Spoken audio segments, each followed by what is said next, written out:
Si alguien quiere hacer una búsqueda más precisa sobre el nacimiento del Señor Jesús, no le faltarán estudios que demuestren la incompatibilidad entre la fría noche del 25 de diciembre y el clima templado y pastoril que marcó realmente el nacimiento del Señor Jesús.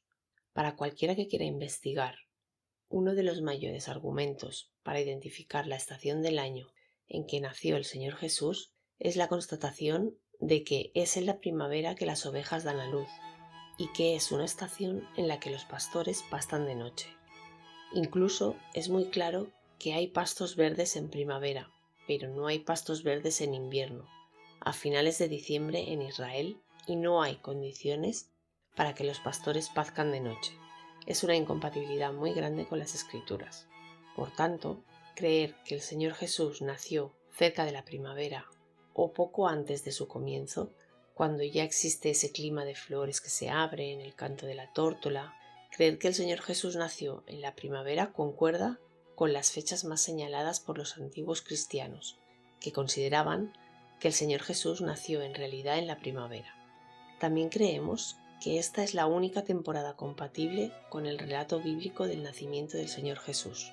Creemos que es muy importante saber que esta es la mayor precisión que podemos tener, aunque no podamos saber el día. Es más, aunque alguien pudiera descubrir ese día, y aquí abrimos un paréntesis, puesto que dudamos de que alguien pueda confirmar la fecha exacta de la primera venida o la fecha exacta de la segunda venida del Hijo de Dios, el hecho es que, históricamente, aun teniendo la mayor cantidad de datos posible, no estamos autorizados a instituir un culto a Dios basado en las tradiciones humanas. De lo contrario, estaremos cayendo, aunque no lo sepamos, en la idolatría.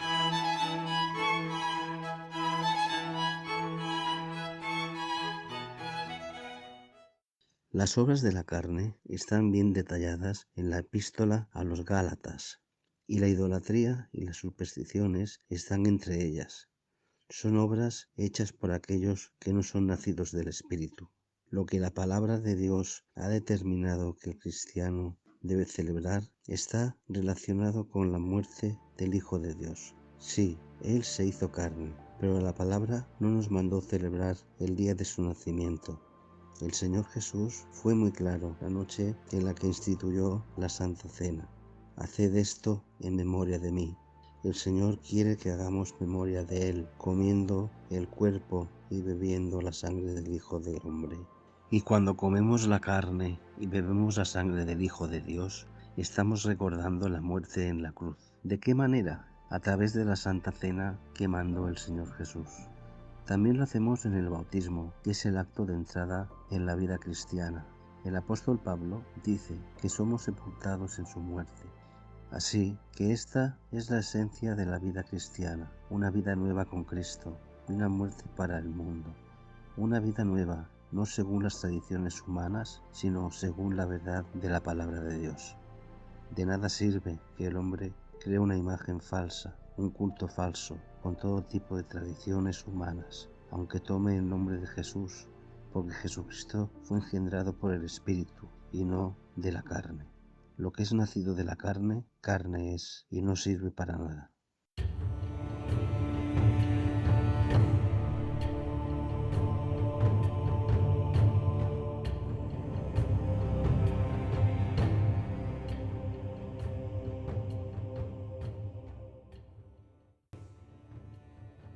El alcance del presente trabajo no contempla el estudio del probable origen pagano de los símbolos empleados en las celebraciones navideñas, dado que se trata de un tema muy extenso explorado por quienes se dedican a conocer los ritos paganos de la antigüedad. Nuestro objetivo es contrastar nuestra fe en la palabra de Dios. Sin embargo, el sincretismo religioso combinado con las festividades navideñas por sí solas son razones suficientes para no ser celebradas por auténticos cristianos. La epístola de Judas, el hermano de Jacobo, exhortó a la Iglesia a luchar por la fe una vez fue dada a los santos. Es la fe que viene de Dios y no de tradiciones humanas implantadas a lo largo de la historia de la Iglesia por capricho de quienes fantaseaban con tener autoridad para instituir fiestas y cultos que no existen en las Sagradas Escrituras.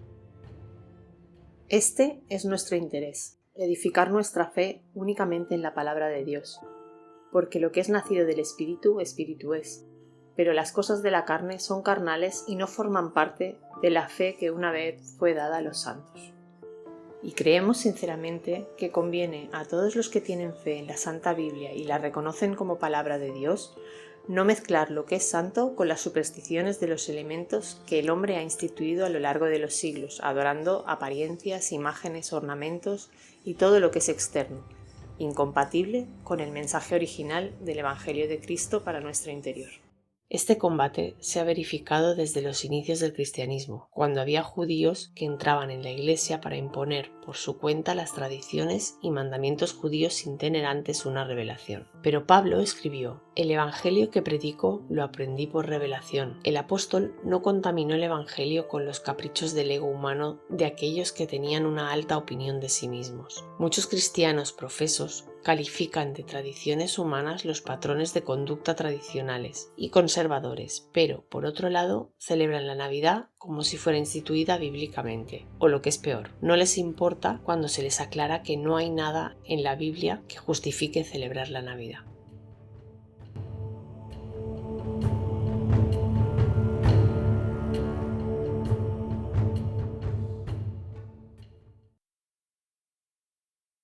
Se cree que la primera celebración de la Navidad, el 25 de diciembre, no fue hasta el siglo IV, en el año 313, con el calendario vigente, en la época del emperador Constantino. Esto, por sí mismo, ya es evidencia de que durante 3 siglos o 4 siglos la fe cristiana existió sin esta celebración. Otro argumento plausible es que no tenemos registro en el primer siglo de la Iglesia primitiva conmemorando el nacimiento del Señor Jesús.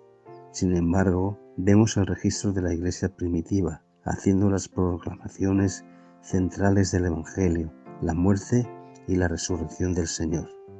Y el Evangelio es completo y a él no se le puede añadir ni quitar nada. Así que no agreguemos nada a la palabra de Dios. Esto sería un acto de soberbia, esto sería una mentira, esto es pecado, esto es idolatría.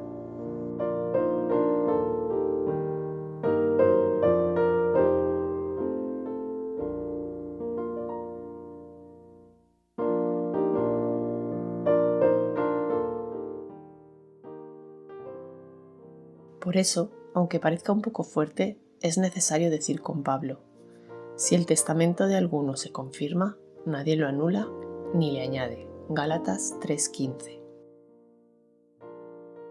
Nadie está autorizado a añadir al testamento del Hijo de Dios lo que sería un pecado, un descaro y una profanación mucho mayores que el que Uza hubiera puesto en sus manos sobre el arca en el Antiguo Testamento.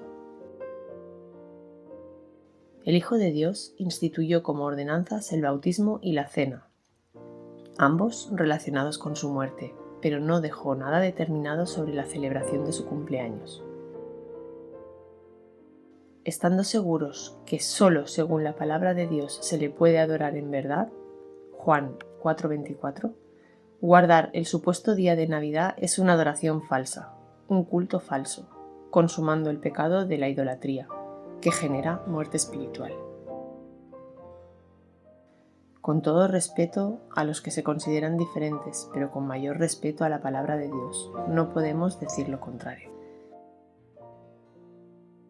Al decir esto, no estamos exponiendo a millones de personas en todo el mundo que celebran esta fecha, sino exponiendo lo que está escrito y nada más.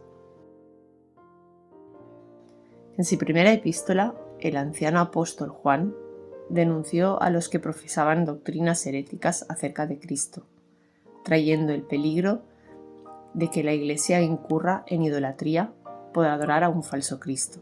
Afirmó la gravedad del pecado hasta la muerte y con todo afecto, pero con toda responsabilidad de Él, que es fiel, nos mandó: Hijitos, guardaos de los ídolos. Primera de Juan, capítulo 5, versículo 21.